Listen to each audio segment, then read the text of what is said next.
So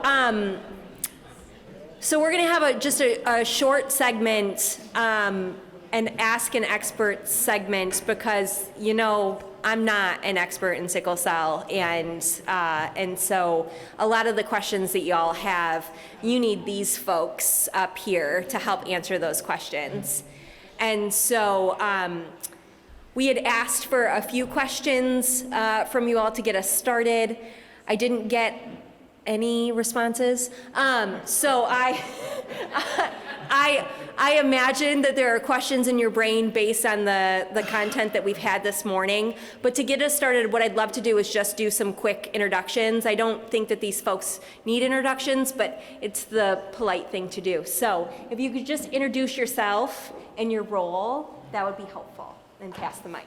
Hi, I'm Sherri. I am the sickle cell nurse. I'm Alex Glaros. I'm a hematologist and medical director at the Children's Hospital Sickle Cell Center. Good afternoon. I'm assuming. Have we made it? Almost. I'm Clifton Kirkman II. I am a sickle cell warrior, patient advocate, and by day, I'm a journalist. Hi, I'm Wanda Whiten Shurney. I'm a general pediatrician by training, but I'm the CEO and medical director of the Sickle Cell Disease Association of America Michigan Chapter. And Clifton failed to mention that he's our social media specialist, and how he's sitting next to me and forgetting to mention that, I don't know, but that's who he is. I'm gonna make sure I say everything that I am before I get in trouble. Hi, I'm Shavonn Burgess. I am a parent of a sickle cell warrior.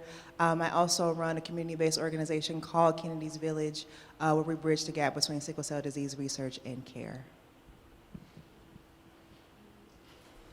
So before I ask some questions, does anybody have any questions that they're thinking of right now that you'd love to ask? Great, I love when I don't need to use my questions. Hi, I'm a care manager at United Healthcare, and I'm just wondering, is there any language that we should be using when we're talking to our members' families in regards to having things like their TCDs done, their medicines, things like that? For example, I was talking with one of my members' parents earlier in the fall, and I was asking them about if they had had a TCD done for their child, and they said, nope, I've never had that done. It's never been talked to me about before. And I'm thinking, well, I can't believe that that's an accurate statement, but okay, maybe it's never been talked about before. And then when I go and look in their claims, they had a TCD done in July. So is there maybe something that you guys are using to describe what a TCD is that I can use when I'm talking to these families? So that they understand what I'm talking about? Does that make sense? We only have one mic, so I have to really use, who wants to take this one? I mean, I think you really just have to feel it out for each individual and see what their knowledge is, you know, of it. It sounds like this person had a TCD, obviously, but maybe it was another parent that brought them, or another parent that I was discussed with, or, you know, when I'm sitting in front of a patient in the room and I talk about a TCD, I say, you know, it's a TCD or transcranial Doppler, it's a head ultrasound, I point at my head, I say it's a stroke screen. You know, I just offer up many options. And then eventually, usually they latch on, they're like, oh yeah, the ultrasound. And so you just don't know what they'll remember it as. And if you know, I would try to know going in if they've had it, and just introduce it that way. Yeah, you know, it's been a few years since you had one, you might not remember, but he has had it before, and something like that. Thank you. Anyone else want to layer in on that at all? Okay, great. Any other questions? Oh, you gonna meet me halfway? Hi, my name is Melinda Rushing, and I am a postdoc research fellow at the University of Michigan. And my background is actually in, I'm a licensed social worker in the state of Texas. I came here for the postdoc, and my PhD is in public health. But I had a family member that had sickle cell who actually passed when she was 12. And so I have like a personal connection to the efforts around this. So my question is, my research also is around sickle cell. And I know I have an behavioral interventions background as well. And so when it comes to interventions, a lot of times we talk about education. But something I started to think is kind of what what needs to be educated? You know, like, I think like just knowing kind of the effects of medication or the need for these different preventative services, I think that clinically that's done really well. But I'm wondering, like, where's the gap? Like, where are the things that we need to present to warriors and their families to help promote, like, adherence? Or is there something that we're missing when it comes to what we think we need to address? And that's really maybe not even the problem, and that's not really the information that needs to be, like, provided to the families and the warriors. So that's, I don't know if I'm really phrasing this correctly, because I'm talking as I'm thinking, but that's kind of the question that I want to pose to you guys. You want that one, Wanda? Okay, great. Okay, so I think I understand your question, or I'm going to give you an answer, and then you can tell me if I answered your question at all. But I think that a really important thing is not just if they're educated, but how they're educated, and if they're educated in lay terms, and if somebody is looking at their face and seeing if they're understanding what they're saying, you know, and asking them things like, can you repeat to me what I just said so I can make sure you understood? So that's one thing. But the other thing, and my bigger concern, is education for adult warriors. Because basically, a lot of adult warriors are getting their care in the emergency room and in the inpatient setting, and so there's not a place for them to be educated. And so getting to them and educating them, I know that one of my huge problems, I think when I look back at my career, spending 30 years in the Comprehensive Sickle Cell Clinic at Children's Hospital, is that I really focused education toward the parents and not enough toward the warriors. So I'm concerned that there are warriors that, maybe not so much since I've been gone, but warriors that are out there that their parents know a whole lot, but they don't know that much. And so we have to get them to a place where they can get educated. And part of the problem is there's no place for them to go, you know, right now, particularly in Michigan or anywhere around the country. And so we have to look at that. And then there's a lot of really great material, a lot of great information, a lot of great resources on social media. But a lot of warriors are not on social media, you know, and you tend to see the same warriors over and over again at these meetings and webinars and so forth. So the information needs to be put in a place where it's well organized and people have access to it. I would also say that education is not doesn't have a finish line. Each one of us in here, I would imagine if you're in some form of social services, right, you need CEUs. If you're a doctor, I hope to God that you have something that you have to continue to do to learn. So education is, okay, hope you just didn't graduate and that was it. But education is a continuous thing. So, for example, I went to the education session when my youngest daughter was diagnosed. Kennedy was 2 months old. I met Dr. Shurney then. If that was the only time that I was educated on penicillin, hydroxyurea, then when she was 2 months old, she's now 7. Then that's a long time from now. That was a huge gap between that time and then. So if you think about this as we're all people, right? We're talking about this before. You can't just decide to show up at my house if you want no one to show up at your house. We can't just decide that you told me once and now I need to remember that. Well, no one told you the thing that you had to learn once and someone expected you to remember it from one time. Some of us had to take our licensing exams over and over and over again. And so when you think about education from that perspective, think about that as a continuous thing. And also think about the perspective of, at 2 months when Dr. Shurney talked to me about Kennedy, I'm on a much different journey than I am now at 7. We're gonna be on a much different journey at 17. We're gonna be on a completely different journey from then on. So we're always going to need to be educated, but not just the sickle cell warrior. Think about the fact that we're all people. Everyone is going to continuously need to be educated.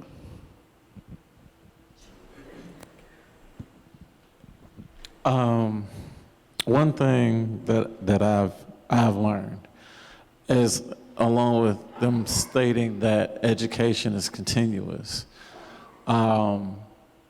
Encouraging parents to educate their children when they're young makes a complete difference.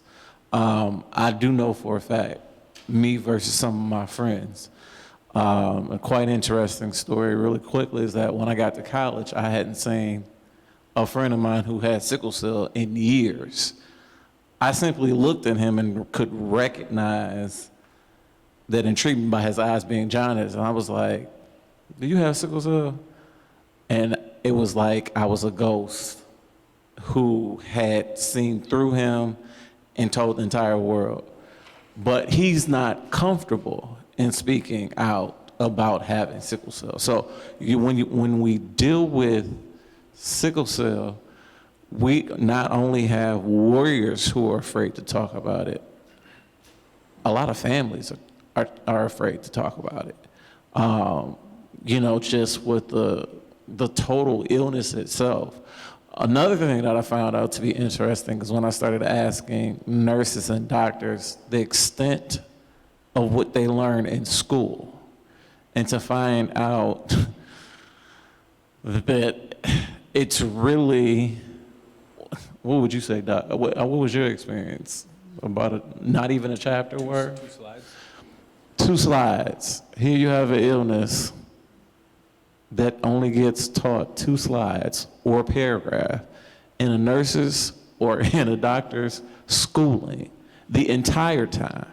But yet, as we know, other illnesses have more. This illness is a continuing education course of life in itself. So don't just stop at what you think you know. Experiences like this in terms of speaking to warriors, you can't gain that knowledge in nobody's book because it doesn't exist. So we have to understand as medical professionals that, hey, schooling only taught me 2 seconds worth of information when there's literally thousands of lifetimes of information that's out there, if that makes sense. So don't just stop at the fact that, oh, I know about sickle cell, but what do you really know? Have you done your own research? And I would even say, have you attended a national convention where experts in sickle cell get together to discuss nothing but sickle cell and in depth? Don't just, oh, I've got this, and so that's good enough, and I'm a healthcare worker for this plan, and I know the insurance. There are other opportunities of being able to continue to learn about sickle cell and a complete total entity. Because we know that this illness, there's, as she likes to say, there's layers, and you can't unpeel all these layers just at one time. And that's me coming from a warrior who's doing more work to make sure I even learn more. All right, I'm done talking. Are you sure? No, I'm kidding. Other questions? I love you, Clifton.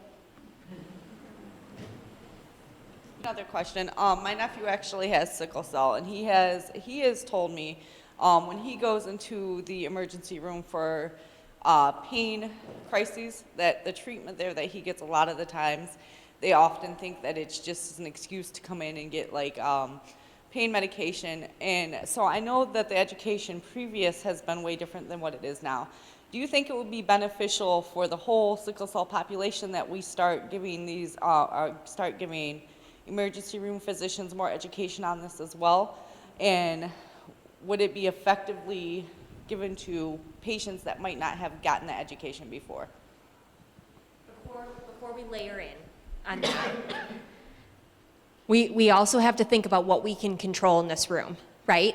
I'm glad that you asked this question, because I had a question queued up about how I think a lot of the health plans, a best practice for you all is to intervene after an emergency visit or after a hospitalization. That's something where you're intervening at that point in time. And so with that, how can health plans be more effective in intervening in that space and communicating with the care team, because I'm sure Dr. Glaros and Sherri also get notifications that folks were in the emergency department. So, and we've heard from Shavonn about how that interaction can go wrong. You would say it differently. But, so anyways, if I could just layer in on that, because I don't think that this group is going to be able to change how emergency providers act in the emergency room, but I do think that we can help families either when they're going into tackling a pain crisis or when they're coming out of a hospitalization or an emergency visit, and how can we help diffuse any situations that maybe happened there. So I just, if it's okay if I can segue in that way. I mean, to start, we try to educate the ERs, at least at Children's and really in all the hospitals in the area. And I've done some of that. I could tell a lot of inside medicine jokes about how ER docs really love to sit through lectures. But it's an ongoing battle. And I think to Corey's point, from your guys' perspective, it might be a good talking point just in your communications with patients to say, as simple as, do you know what you should get when you go to the ER? And if they don't, then, send them our way. Because we try to talk about it, but obviously there's people that we don't get to before they get to the ER. And then, there is, there's been studies that show that your likelihood of getting buy-in on hydroxyurea is improved after a hospital admission. Everything's fresh in the mind as far as, how terrible the complications of this disease are. It's never forgotten by warriors, obviously, but it's a nice touch point. And so if you hear, like in our setup, we are generally aware of when patients get admitted to the hospital or they're in the ER. It shows up in our system, but there are always patients who go to outside ERs, or if they're older, certainly they go to outside ERs, even if they're still in our clinic. And if you see that, it might be a good way to, encourage. It might be good to reach out and say, hey, did you schedule a follow-up with the clinic? Both because it's sort of like a wellness check, and it establishes your relationship a little bit better, and because then we can talk about those things.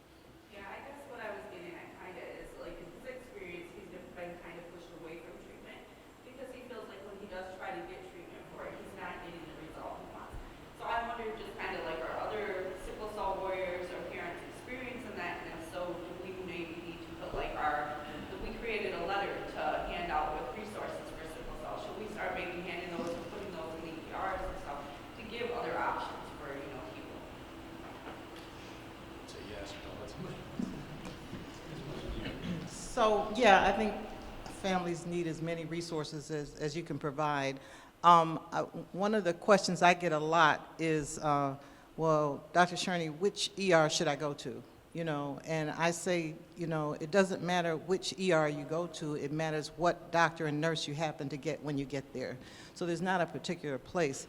But in terms of answering the question the way Corey posed it, is that, I feel very strongly that it's very challenging to improve care in the emergency room and in the inpatient setting. I mean, we can try to educate hospitalists and emergency room docs. They're very busy, trying to say that a warrior should get pain medication within the first hour of, that's what should happen, but can that really technically happen the way, emergency rooms are under-resourced and so forth. So one of the things that I think might be helpful is if you ask the warrior if you have an individualized pain plan.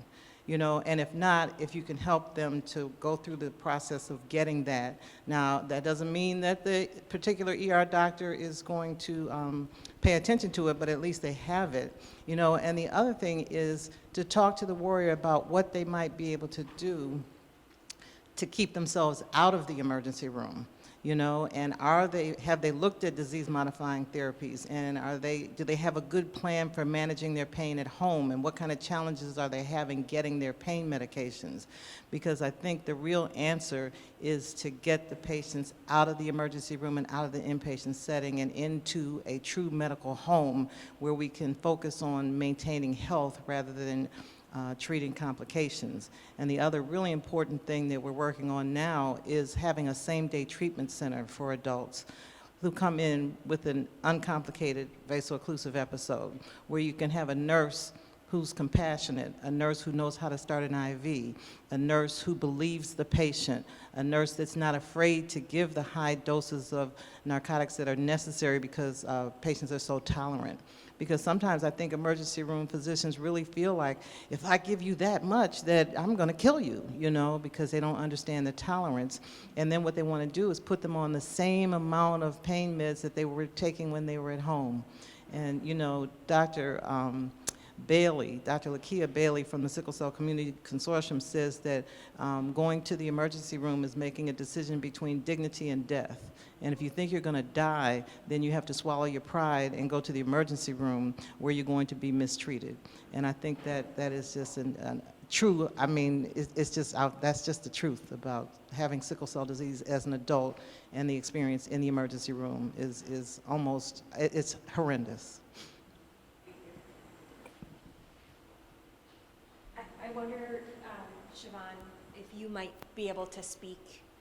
I don't know everyone that has heard your story about being in the emergency department, but I feel like that's relevant as far as how case managers can interact with families after the emergency department, and what makes a positive and impactful interaction, and what are the things that we say them with like good intent, but they go in a way that almost feels like the Macy's version versus the Old Navy version in your story that you shared earlier. Are we speaking about my experience once I was out of the hospital? Well, I was there too, so Kennedy. So we had we were having a conversation just now about the communication after the family leaves the hospital. And I think that is very important. I think that it's also about the way we have these conversations. And for my family, my daughter in this example was in the hospital for a number of days. And when we left the hospital, I got a call from our insurance company that said, "Hi, we heard you were in the hospital, and we just want to talk to you about how we can keep you out of the hospital." It felt like, "Hi, you were in the hospital, you used up all of our insurance, and we want to figure out how to keep you from using the insurance." We had been in the hospital multiple times. At some point in time in Kennedy's care, we were in the hospital every 2 months or so. And there's I can give you a whole medical history of what happened, but I won't. But she was in the hospital, we were there every 2 months. And so it felt as though the conversation was going into a space where that person then said, "We noticed that you were in the hospital in January, you were there in March, you were there in April, you were there in June. So we're just trying to figure out how to keep you out of the hospital." Now, maybe you are trying to figure out how to keep my daughter at home playing with her sister, enjoying the company of her father. Maybe you are trying to keep my daughter in a situation where she has her social emotional health is being taken care of by going to the preschool that she goes to. But that's not how you're presenting it to me. The way you're presenting it to me is that I'm a burden, and even more so, my daughter is a burden. And I have 3 people that I will lose my cool over. Their names are Eric, my husband, Savannah, my oldest, and Kennedy, my youngest. And you just told me Kennedy was a problem for you. Now I've shut down. And that's a problem. So I think what we're talking about is we need to make sure when we're having these conversations, thinking about the fact that this was a mom who had been in the hospital every 2 months. This was a mom that was missing her oldest daughter every 2 months. This was a mom that was missing her husband every 2 months. This was a mom that was worried about her youngest daughter every 2 months. This was a mom that her daughter was being poked by the phlebotomist, and it was difficult every time. And when I finally got out of the hospital, I was sitting at work answering hundreds of emails that I had missed because I was in the hospital with my daughter, and I answered your call. So when we think about it from that perspective, let's think about how we're talking with this family, and is it Old Navy? Is it in an inviting way where this mom wants to answer this call, this mom wants to have this conversation, or this parent, because it could be the dad too. You could have called her very active dad as well. But we're thinking about it from that perspective, and let's think about, instead of having the conversation of how do we keep you out of the hospital, let's start with how are you doing? Let's have a conversation, because I'm a person that's on the other side of that call.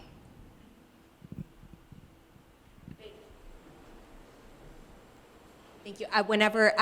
I've worked with these parents for many, many years now in Warriors, and something that I always try to do is like retain a nugget, right? Like, what is something that Shavonn gave me as a gift about her child, about her life, and how do I hold on to that and ask her about that the next time I talk to her? So whenever we interact, it's always not like right to the work. It's, how's the girls' chess club going, you know? And did you ever find that snowsuit that you were looking for? And you know, what's going on with your swimming classes and the temperature of the pool? And so it feels really important when we're building relationships with folks, when they give you a gift of an insight into their lives, to hold on to that and to be able to recite that back to them, to show that you're listening and that you see them as a human and that you have a shared respect for them. And so that's just like my little layer on there. We have time for one more question because we started a little bit late, unless we are questioned out. So any other questions? Fantastic. Thank you, everyone, for sharing your lived experience, your professional experience. These folks are always here for you. So if you think of a question later on, you're like, shoot, I forgot to ask that. Certainly, you can use the time and space here today, but also let me know, and I will happily help facilitate what that is and how to work that through with y'all. So let's take another quick break, and then we're going to come back and we're going to hear all about incentives, which I know everyone's really excited about. I'm excited about. And then that's going to be it for the day. Thanks.